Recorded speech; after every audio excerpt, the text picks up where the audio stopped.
Welcome everyone to How to Easy Pass the NCE. A little bit about me. I'm a researcher and educator. I hold a master in psychology from Concordia University. At Concordia University, I did teach 2 years of psychology classes and research methods classes to both undergrads and grads. I did train 2 years in the Smear Neuroscience Laboratory of University of Oregon during my bachelor years. And I'm working on a PhD on late neuroplasticity. Let's dive into how to pass the NCE.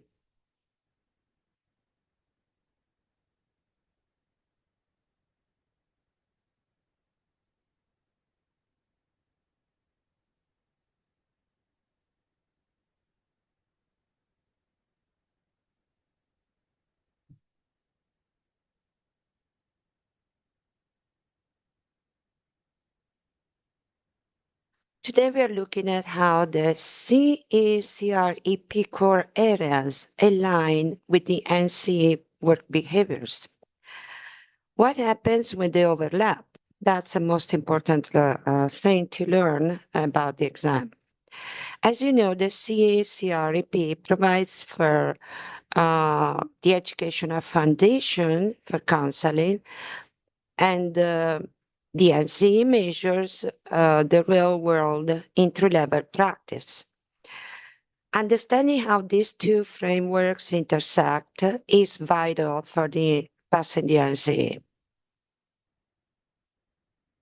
Our goal is to give you a complete and clear road to map out the paths on how to pass with confidence.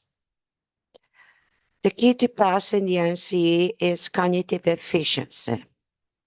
Standard road memorization leads to burnout. We all know that. Visual learning leverages dual coding theory, helping you to anchor complex clinical concepts into long-term memory twice as fast. That's why it works well. When you align your study habits with the core domains using visual frameworks, you reduce exam anxiety and sharpen critical decision making. Diagrams allow you to instantly connect theoretical models to practical clinical scenarios during the test. On the left side in blue, you see the CACREP core areas. On the yellow side, the work behaviors, and the overlap is in the middle. That's the most important part for the exam.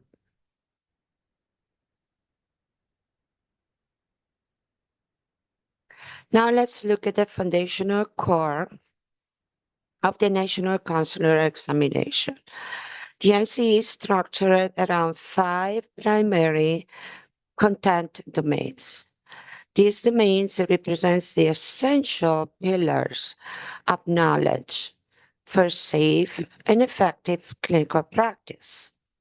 The biggest mistake candidates make is not to study the wrong material, but is to study the domains in a wrong way. Some domains require high-level clinical reasoning, while others require raw memorization.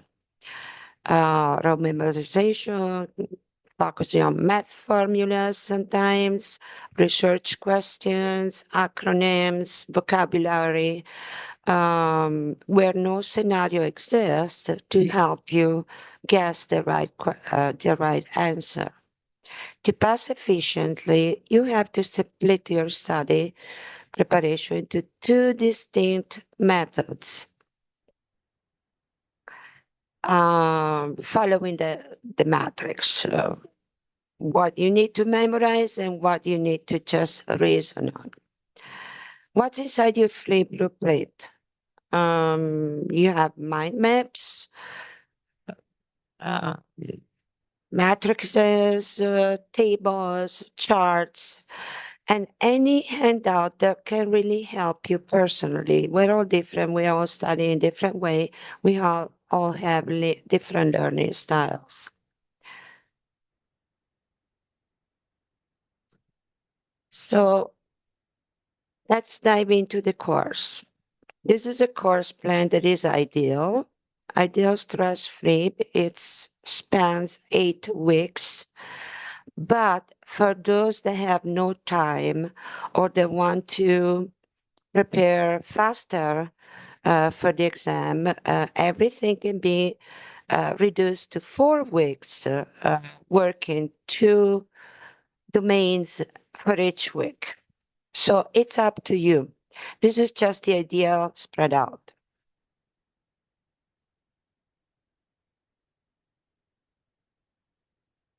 The blueprints of the handouts will be given to you for free each week or each time you meet with a tutor. The idea would be once a week during the 8 weeks, or once or twice a week if you do the 4 weeks.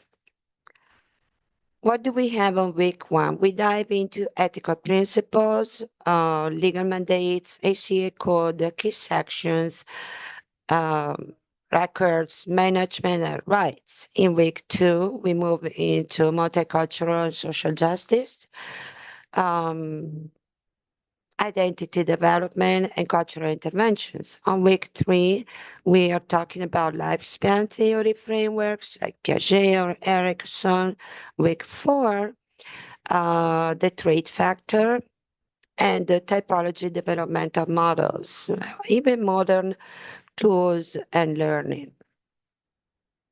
Let's move to week five, focuses on theoretical approaches like CBT, REBT, humanistic person-centered psychodynamic, and postmodern. Week six, we are diving into taxons, group stages, yellow factors, and leadership. Week seven, we will focus on the psychometrics and diagnostic essentials. In this week, the DSM-TR 5TR will be our best friend. And then week 8 is about research. And we can do also mock exam, full exam, experimental research, statistics. The math formulas, research items are left to the last week in purpose because they need heavy recall, and the materials usually need also further explanations. These are some strategies for the test taking day that we will learn along the way. Of course, these are just some. The best way is to prepare the strategies according to your personal needs. For example, if you suffer of test anxiety or not, and according to your learning style. As you can see from the percentages of questions that will be in the NC about the domains and the working behaviors, we should really focus to make sure we have almost 100% of the healthier relationships and the areas of clinical focus. Are you ready for the exam day? Nobody is ever ready for the exam day, but we need to prepare for it. If you like this course, the presentation of this course, just contact me, message me, and let's chat together and see if I can be a good fit as a tutor to prepare you for the exam. And let's go from there. Hi, bye.